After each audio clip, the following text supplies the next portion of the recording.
नमस्कार। हिंदी ज्ञान गंगा परिवार में आपका हार्दिक स्वागत है। आज मैं कुछ अभ्यास प्रश्नों के साथ आपके समक्ष उपस्थित हुई हूँ। इन प्रश्नों के उत्तर आप पूरी ईमानदारी के साथ कमेंट बॉक्स में दें। इससे आपने जो पूरे सप्ताह की पढ़ाई की है उसका आप एक तरीके से जायजा ले सकते हैं कि विषय आपको कितने समझ में आया, और साथ के साथ मैं भी इस बात को समझ पाऊंगी कि जो मैं आप तक पहुंचाना चाह रही हूँ विषय को आसानी से, उसमें मैं सफल हो पा रही हूँ कि नहीं। तो आइए इन प्रश्नों को देखते हैं। पहला प्रश्न है, दूध शब्द में कौन सा वचन है? ध्यान से सुनिए और इसको कॉपी में नोट कर लीजिए इन प्रश्नों को।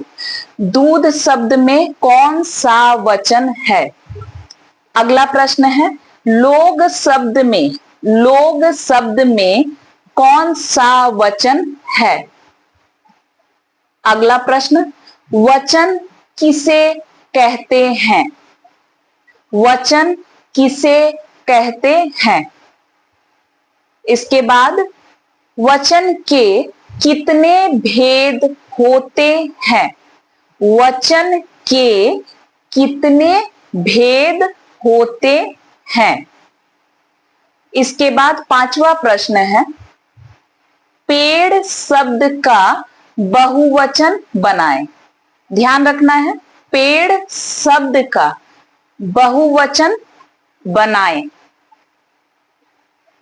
छठा प्रश्न है, पृथ्वी शब्द का लिंग निर्णय करें। लिंग निर्णय मतलब लिंग बताना है कि पृथ्वी क्या है, स्त्रीलिंग या पुल्लिंग।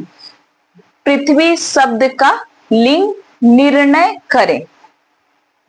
आगे बढ़ते हैं। सातवां प्रश्न है, गर्दन शब्द का लिंग निर्णय करें। यहां पे भी बताना है कि कौन सा ये लिंग है। गर्दन, गर्दन शब्द में कौन सा लिंग है, स्त्रीलिंग या पुल्लिंग।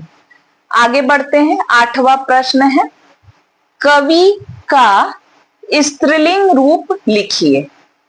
कवि का स्त्रीलिंग रूप लिखना है, बताना है कि क्या है स्त्रीलिंग कवि का।